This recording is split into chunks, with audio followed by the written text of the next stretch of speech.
Bonjour à tous, je vous propose qu'on commence.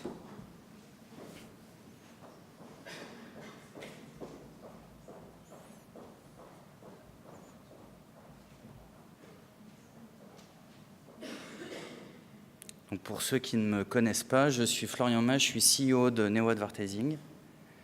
Je suis dans la société depuis 2010, mais ça fait 14 ans que je fais de l'affichage. Passionné aussi de marketing, donc voilà, aujourd'hui, je vais vous livrer ma vision sur le sujet de l'affichage et la programmatique, qui est aussi la vision de l'entreprise. Alors la programmatique est quand même un sujet très complexe, donc vous m'excuserez les raccourcis, hein, mais je vais essayer de vous apporter la vision la plus synthétique possible. Alors c'est vrai que derrière la programmatique, voilà, on associe tout un tas de mots ultra savants, voire un peu barbares. Donc on parle de machine learning, on peut parler d'intelligence artificielle, on peut parler évidemment de big data, on peut parler de retargeting, on peut parler de RTB, donc le real-time bidding, on peut parler de machine learning, on peut parler de mobile. Tout ça est fait très science-fiction. D'ailleurs, rappelez-vous, hein,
alors voilà, est-ce que tous ces extraits des films de science-fiction qu'on a tous vus restent de la science-fiction ou finalement est-ce que c'est pas le monde dans lequel on va vivre? Donc pour évoquer le sujet, il me paraît important de repartir de qu'est-ce que la programmatique, notamment dans le digital, de bien comprendre comment ça fonctionne. Qu'est-ce qu'on peut transposer aux médias affichage? Donc, quelle application pour le média affichage? Et puis voir effectivement où on en est aujourd'hui en Suisse et terminer par quels seront les chantiers 2019 pour Neo Advertising à ce sujet. Donc la programmatique, il y a beaucoup de définitions, on en trouve partout. En voici une. Ce qui me paraît hyper intéressant dans cette définition, en tout cas, c'est vraiment le terme commun qu'on trouve dans toutes les définitions, c'est l'idée d'automatisation du processus d'achat d'une campagne. Donc effectivement, la programmatique, dans un premier temps, a été développée pour automatiser toute la chaîne de réservation d'une campagne, donc du processus de commercialisation, de réservation jusqu'à la facturation des campagnes. On peut dire, alors là-dessus il y a beaucoup d'experts qui ne s'accordent pas sur la date exacte de lancement de la programmatique, mais globalement, c'est vrai qu'avec l'apparition de Google AdWords, c'est vraiment à partir de ce moment-là où la programmatique a pris tout son sens. Donc c'est vrai que les principaux bénéfices, en tout cas les premiers bénéfices de la programmatique, c'est un gain de temps. Évidemment, on évite les incessants allers-retours entre acheteurs et vendeurs. Donc le processus commercial est très simplifié. Tout ça va très vite, tout ça est très réactif. Et évidemment, il est très facile d'implémenter des campagnes. Après, pour les régies comme les agences, c'est aussi une optimisation des ressources, puisque finalement, bien, toutes les personnes qui passaient leur temps à essayer de construire des campagnes sous l'angle achat, aujourd'hui peuvent vraiment passer leur temps sur ce qui fait la valeur ajoutée des agences comme des régies, à savoir le media planning. Et puis tout ça c'est accéléré, hein. On est passé dans un second step où finalement on est passé du media planning, donc la réservation de supports publicitaires, à l'audience planning, c'est-à-dire l'achat de profils d'audience particuliers. Alors pour rappel, comment ça se passe? Eh bien, Florian Masse va sur Internet, il ouvre une page web, et puis là, il y a un petit cookie du site Internet qui connaît tout mon historique de navigation et qui instantanément se dit « Hop, eh bien, je vais mettre en vente la bannière de la page sur laquelle Florian Masse est actuellement. » Donc, il met ça aux enchères, etc. De l'autre côté, il y a des acheteurs qui disent « Ah ben justement, je cherchais des jeunes hommes, moins de 40 ans, non, c'est pas vrai, plus de 40 ans, passionnés de sport, qui aiment la mode, les voyages, etc. Hop, pif, c'est le profil de Florian Masse. J'enchéris sur cet espace publicitaire, je le gagne et instantanément, bien, ma publicité est diffusée sur la page web sur laquelle est Florian Masse. Et puis, avec un peu de chance, bien, Florian Masse, il va cliquer sur la bannière. Et du coup, on va pouvoir engager une relation commerciale avec Florian Masse. Tout le process que je viens de décrire aujourd'hui prend quelques millisecondes, donc ça se fait de manière complètement instantanée. Évidemment, cette logique en fait, d'audience, elle s'est énormément développée avec l'apparition des ad networks, où effectivement les ad networks achetaient des espaces publicitaires à plein de sites et ensuite les aggloméraient pour vendre des audiences. Et donc, en fait, il y a eu une multiplication de l'inventaire publicitaire digital, puisque finalement, bien, la bannière que va avoir Florian Masse sur un site est différente de la bannière que va voir une autre personne sur le même site. Et finalement, il y a autant d'espaces publicitaires que de profils de visiteurs différents, que de sessions différentes. Donc, tout ça a fait qu'il y a eu une masse d'inventaire publicitaire sur le digital qui a explosé. Et donc, on est passé à une logique d'audience planning. Donc, finalement, on achète maintenant en temps réel une audience et non plus un support. L'idée étant de pouvoir délivrer le bon message au bon moment à la bonne personne, et quel que soit l'écran devant lequel elle se trouve. Et on a aussi, sur le digital, la possibilité de recibler les consommateurs. Par exemple, je pense que vous avez tous eu ce cas de figure, mais vous êtes sur un site marchand, vous êtes en train d'acheter quelque chose, finalement vous n'allez pas au bout de la démarche, vous continuez votre session Internet en allant sur d'autres sites, et sur les autres sites, vous allez trouver des bannières du site marchand sur lequel vous étiez au début. Alors après, comment tout ça se dessine? C'est évidemment assez complexe. Alors je vais essayer d'être le plus simpliste et clair possible. Donc d'un côté, il y a la demande, donc il y a les annonceurs, il y a les agences qui vont utiliser des logiciels qu'on va appeler des DSP, donc Demand Side Platform. Ces DSP permettent de construire sa campagne, donc de dire le nombre d'impressions qu'on recherche, le type d'audience qu'on recherche, le type de contexte qu'on recherche, tout un tas de paramètres pour effectivement essayer de délivrer le bon message à la bonne personne au bon moment. De l'autre côté, à l'autre bout de la chaîne, eh bien, il y a les éditeurs, donc les personnes qui peuvent proposer tous ces espaces publicitaires, qui, eux, vont utiliser un logiciel qui s'appelle SSP, Supply Side Platform, donc pour promouvoir leur audience, leur espace publicitaire. Et puis, au milieu, il y a un espèce de joyeux bazar. Vous voyez, le schéma est assez complexe.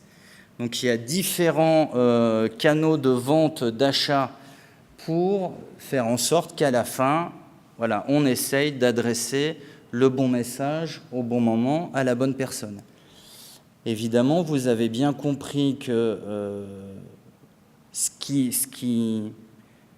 la logique sur laquelle repose toute la programmatique, c'est la multiplication de l'inventaire. Donc évidemment, plus il y a d'inventaire à vendre, plus on veut cibler le bon inventaire, donc plus il y a besoin d'avoir des outils de ciblage. Et évidemment, la data, plus on a de data, plus mieux on peut cibler la bonne audience qu'on recherche, son cœur de cible, etc. S'il n'y a pas beaucoup d'inventaire et s'il n'y a pas beaucoup de data, ça perd un peu tout son sens. Donc en termes de système d'achat aujourd'hui de la programmatique, il y a un petit peu trois grandes familles. Donc il y a effectivement ce qu'on appelle le RTB, donc le Real-Time Bidding, où donc on est sur un système d'enchères. Donc via les DSP, donc on programme sa campagne et les DSP vont communiquer avec les SSP, donc tout l'inventaire disponible. Et l'idée, c'est effectivement d'acheter au meilleur prix possible, alors évidemment au plus bas prix possible pour les annonceurs et les agences, au prix le plus optimal pour les éditeurs, les espaces publicitaires. Donc le système d'enchères, aujourd'hui, c'est à peu près 70%, on va dire, des achats programmatiques. C'est ouvert à tout le monde et que ça concerne globalement toute l'offre publicitaire du marché, donc tous les éditeurs et toutes les régies. Alors ce système de vente aux enchères, qui a été donc le premier à être mis en place, a connu quelques petites limites et quelques petits couacs au début, notamment le fait que tout ça était une belle boîte noire. Donc au final, c'est un algorithme qui décide sur quel site, bannière il faut aller par rapport à son audience, etc. Donc l'annonceur, l'agence, dans certains cas, ne maîtrise absolument pas où finalement va être diffusée la publicité. Et il y a eu de nombreux cas où des marques de luxe se sont retrouvées sur des sites pornographiques. Alors c'était la bonne audience, mais ce n'était pas le bon contexte. Et finalement, ça a ouvert les deux autres modes d'achat qui sont sur le graphique, des enchères privées, où là, du coup, on réduit l'inventaire qu'on propose à un certain nombre d'annonceurs, donc généralement les meilleurs clients à qui on va proposer des espaces un peu privilégiés. Et puis le Programmatic Guarantee, où là, on est sur les espaces premium, où là, l'annonceur veut complètement maîtriser le contexte de diffusion. Donc, la deuxième couche de bénéfices, les deuxièmes bénéfices recherchés au travers de la programmatique, c'est le ciblage, donc d'être le plus fin possible dans l'approche de son audience cible. C'est du coup, évidemment, la personnalisation des messages. Vu que je sais qui je vais avoir en face de moi, je suis capable d'adresser le bon message au bon moment. C'est aussi la maîtrise de ces KPI. Quand on achète une campagne en programmatique, on peut caper un certain nombre de paramètres, son budget, le nombre d'impressions, etc. Et vu qu'on a besoin d'utiliser peut-être moins de budget qu'avant parce qu'on cible exactement l'audience dont on a besoin, on peut aussi plus facilement atteindre un retour sur investissement de ces campagnes. Alors aujourd'hui, c'est une réalité, cet achat programmatique, c'est pas de la science-fiction. Vous voyez qu'aujourd'hui, ça concerne 62% des achats display en France, ça concerne 82,5% des campagnes display aux États-Unis. 51% des annonceurs et des agences pensent qu'à terme, l'ensemble de l'inventaire digital sera acheté via de la programmatique. Donc c'est ce qui se passe aujourd'hui. C'est un vrai sujet. Les bénéfices sont clairement reconnus par les annonceurs. Donc le premier bénéfice qu'ils voient au travers de la programmatique, c'est la capacité d'affiner et d'améliorer le ciblage. c'est d'augmenter les performances de ces campagnes digitales et c'est d'optimiser les coûts. Évidemment, la data est clé hein, dans ce système. Plus on a de data, mieux on va cibler. Donc vous voyez que 73% des annonceurs et des agences utilisent la data pour améliorer le ciblage, que 85% sont prêts à payer plus cher pour de la data de qualité qui va leur permettre d'améliorer le ciblage. Donc ça, c'est côté demande. Côté offre, c'est aussi une réalité. Tous les éditeurs sont conscients qu'ils doivent s'équiper, alors DMP, ça veut dire Data Management Platform, donc d'un système qui leur permet de collecter un maximum de data pour mieux valoriser leur audience. Et vous voyez qu'aujourd'hui, les principaux critères de ciblage utilisés, c'est la navigation, la géolocalisation et encore nos vieux bons critères sociodémo. Alors après, il y a encore quelques challenges pour la programmatique online mobile. D'abord, ça reste encore un système très complexe et pas toujours bien compréhensible par les annonceurs, hein, qui avouent qu'il manque aujourd'hui de ressources en interne pour maîtriser cet achat programmatique. La transparence et la confiance, notamment au travers du système de real-time bidding, mais très souvent, on a pu acheter des impressions qui n'ont jamais été délivrées ou qui ont été délivrées par des robots, mais il n'y avait pas vraiment d'audience derrière. Donc, être sûr que ce qu'on achète, c'est bien diffusé à la bonne audience au bon endroit. Les problématiques de cross-device, donc entre le mobile, le desktop, etc. Et puis, un des gros enjeux, mais qui est l'enjeu pour tout le monde, c'est aussi l'alliance face aux GAFA. Donc après, qu'est-ce qu'on peut retirer de tout ça et est-ce qu'il y a des choses qui sont transposables aux médias affichage? Alors évidemment, je dis le média affichage, mais bien évidemment que la programmatique, en premier lieu, elle va plutôt concerner l'affichage digital. Donc des réseaux d'écran, comme ceci, ou des espaces géants LED, comme celui-là. Alors, le doux a quand même un certain nombre d'avantages par rapport au mobile et au online. En premier lieu, big is beautiful, mais c'est vrai qu'on ne va pas du tout parler des mêmes formats. Une bannière sur une application mobile ou sur un site internet qu'on visualise sur l'ordinateur n'a pas du tout le même impact qu'un écran 84 pouces ou un écran LED de plus de 20 mètres carrés. La capacité aussi, au travers de ces formats exceptionnels, de délivrer de l'émotion. Mais évidemment, c'est beaucoup plus facile de transmettre de l'émotion sur une très grande surface plutôt que sur une bannière digitale, sur une application mobile ou un site internet. Il n'y a pas de adblocker en affichage. Il y a des anti-pubs, mais il n'y a pas de adblocker. Donc évidemment, la publicité, l'affichage s'inscrit dans l'environnement urbain et quelque part, cette publicité, elle est inzappable. La visibilité des formats vidéo, mais très souvent, quand on navigue sur un site internet, on n'est pas obligé d'aller à la fin de la vidéo pour pouvoir accéder à la page. Très souvent, on est obligé de regarder les 10 premières secondes, les 20 premières secondes, mais en affichage digital, eh bien, le spot, il est diffusé du début jusqu'à la fin. On n'a pas une télécommande pour être devant l'écran et dire « hop, j'arrête la diffusion de ce spot, je passe au prochain ». La capacité d'adresser un grand nombre de personnes dans une période très courte. Mais encore une fois, nous nous inscrivons au milieu de l'espace urbain.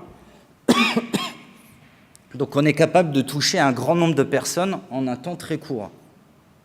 Et là aussi, il y a certainement des synergies entre une campagne programmatique online mobile et une campagne programmatique sur l'affichage digital, où finalement, eh bien, on peut compléter la couverture et les points de contact avec les bonnes cibles.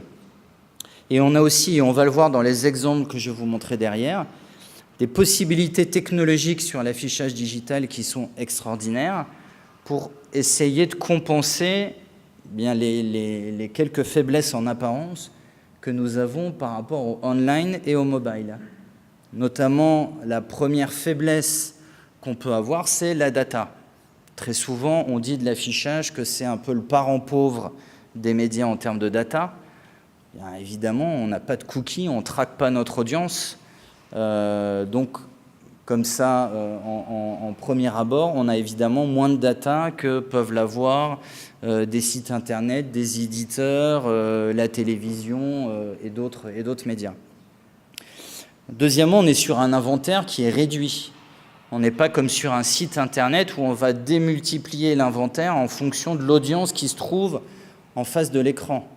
Et nous, on fonctionne avec, alors tout dépend des formats, mais sur des réseaux d'écran, sur un système de boucle. C'est 60 secondes, 6 slots publicitaires de 10 secondes.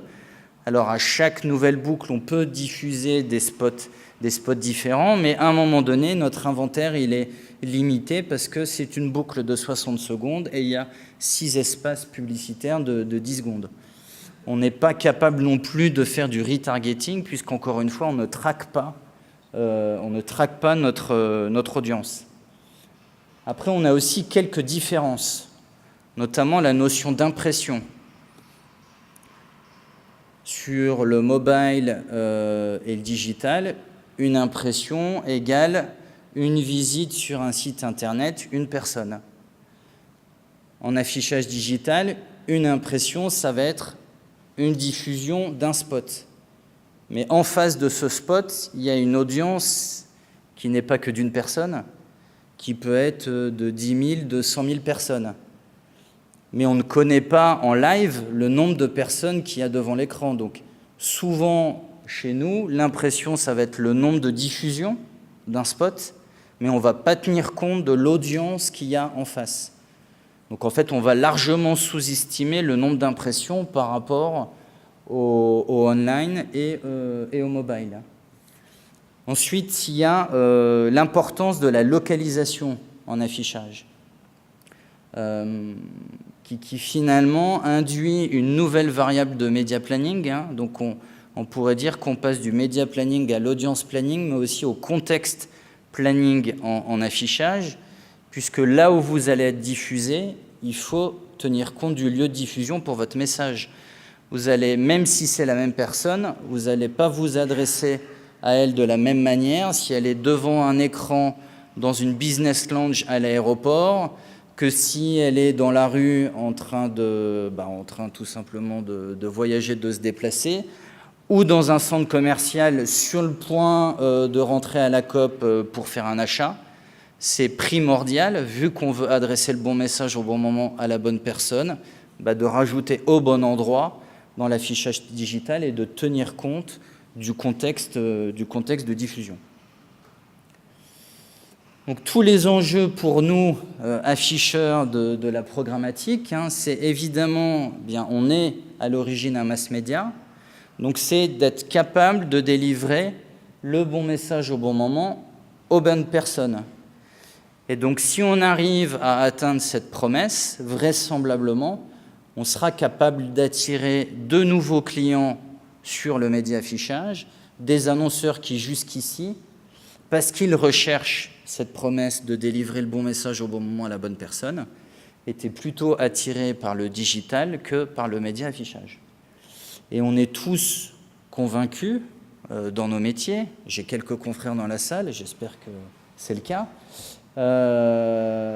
en tout cas que l'affichage n'a pas encore atteint sa part de marché mature. Vraisemblablement, quand on rentrera complètement dans l'ère de la programmatique et le développement du format digital en affichage, on va encore gagner des parts de marché sur le gâteau publicitaire. Alors, très clairement, je vais peut-être être un petit peu déceptif, mais aujourd'hui, le programmatique en affichage digital n'en est vraiment qu'à ses débuts, à ses tout débuts. Les premières expériences qu'on peut trouver de campagne programmatique, c'est très souvent sur les marchés anglo-saxons, donc les États-Unis et l'Angleterre, où certains spécialistes estiment que d'ici à 5 ans, à peu près 70% des achats de campagnes affichage digital seront faits au travers de la programmatique. Ces premières expériences de programmatique, il n'y a jamais eu de système de vente aux enchères. C'est aussi un petit peu compliqué en affichage, vu que pour développer, le modèle économique n'est pas le même entre un éditeur, un site internet et le média affichage. Nous, on développe notre inventaire en gagnant des concessions publicitaires. Concessions publicitaires qui sont de plus en plus exigeantes. Quand on y déploie des dispositifs, c'est nous qui investissons. Et avec la saine concurrence et émulsion entre nos différents collègues, évidemment, c'est des concessions qui deviennent de plus en plus contraignantes d'un point de vue financier. Donc on ne peut pas développer notre inventaire partout comme on veut. Et donc du coup la problématique de la localisation elle est importante pour nous. On ne peut pas, je dirais, à produits comparables, on ne pourra pas vendre au même prix, par exemple un panneau digital dans un centre commercial sur lequel on a ces conditions économiques particulières et un panneau digital à l'aéroport de Genève où on a des conditions économiques qui sont peut-être plus contraignantes. Donc aujourd'hui, les premières expériences de programmatique, c'était plutôt sur l'aspect premium, gré à gré. Donc les acheteurs achetaient des emplacements spécifiques en affichage digital. Ce n'était pas une boîte noire où ils disaient « voilà, je veux toucher des 15-24 ans ». Et puis l'algorithme, il va chercher les meilleurs panneaux digitaux qui permettent de toucher cette cible.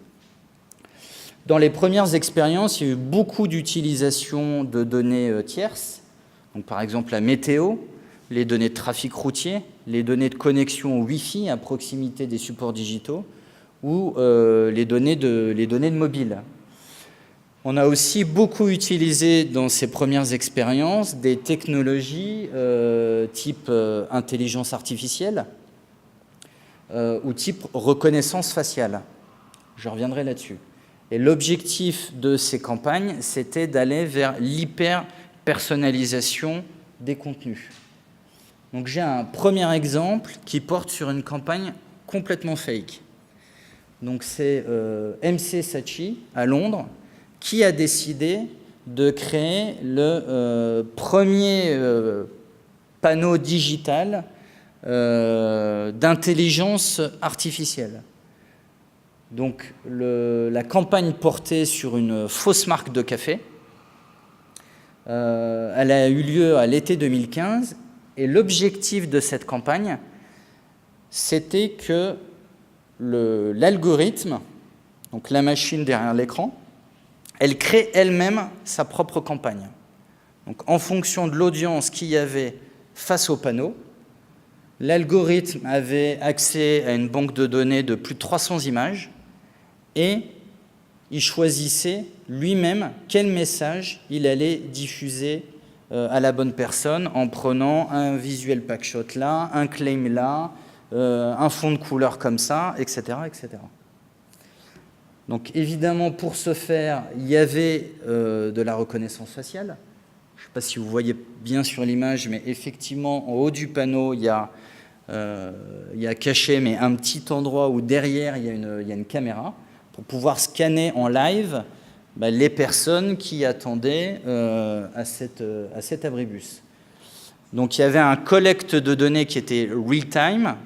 Alors il n'y avait pas derrière un enregistrement de data particulier, hein, c'était vraiment « ok, je reconnais la personne qui est face au panneau, je vois quelle expression elle a, et en fonction de ça, la machine décidait en live, alors c'est comme c'est de la programmatique, hein, c'était en termes de millisecondes, décide en live quel contenu je vais diffuser.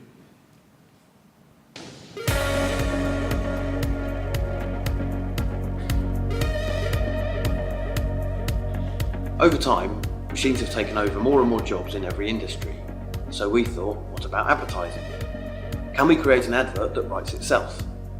And could we, by only using technology, create the most attention-grabbing ad in the world? So we invented the artificially intelligent poster. Poster that evolves new and unique ads based on how much attention they attract. Based on a genetic algorithm, the ads evolve similar to an organism in nature, survival of the fittest. Every time an organism reproduces, a small number of genes mutate or change at random.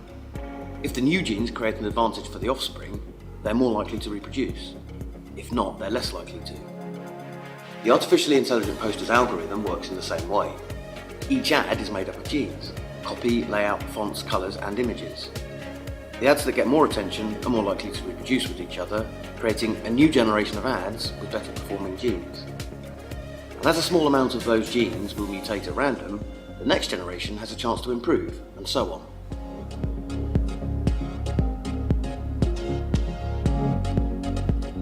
To put this idea to the test, we first needed something to advertise, so we created the most neutral and boring brand we could think of, an instant coffee called Bahio. The poster is out on the streets now. As time passes, the experiment will show us whether pure technology can create attention-grabbing ads. Stay tuned.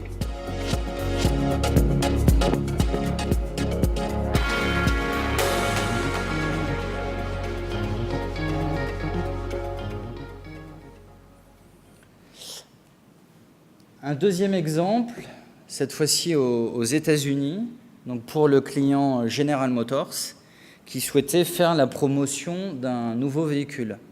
Donc cette campagne, elle a eu lieu en septembre 2016. Elle a eu lieu dans un mall sur une période de 8 semaines et sur 8 totems digitaux. Là aussi, on a utilisé la reconnaissance faciale pour pouvoir adapter le contenu et essayer d'engager l'audience en fonction de qui se trouvait devant le panneau. Est-ce que c'était une personne adulte? Est-ce que c'était un adolescent? Est-ce que c'était un enfant? Est-ce que c'était une famille? Donc en fonction du sexe, en fonction de l'âge et en fonction de leur expression faciale. Donc là aussi, il y avait une collecte un petit peu de données, donc pas de collecte de data au sens où on enregistre un petit peu toutes ces datas, etc., mais en temps réel, on regardait qui était la personne en face du panneau et là aussi, on adaptait les contenus. La technologie QEVD, c'est celle que vous pouvez retrouver sur notre stand ici à Communica.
Vous avez tous rigolé, donc forcément une campagne comme ça, ça crée de l'engagement, ça crée de l'émotion et donc évidemment ça booste l'efficacité publicitaire de la campagne et ça rend la marque très sympathique. Encore un dernier exemple, Piccadilly, donc place que tout le monde connaît, a complètement changé son écran à l'automne de l'année dernière. Et aujourd'hui, cet écran LED de 242 mètres carrés est équipé de caméras qui scannent en temps réel les voitures qui approchent à proximité de l'écran, donc est capable de détecter la marque, le modèle, la couleur de la voiture, ainsi que de reconnaître aussi les piétons à proximité, donc sexe, âge et émotion. Alors par rapport à cette technologie de scan un peu de voiture en temps réel, j'ai là aussi une autre vidéo.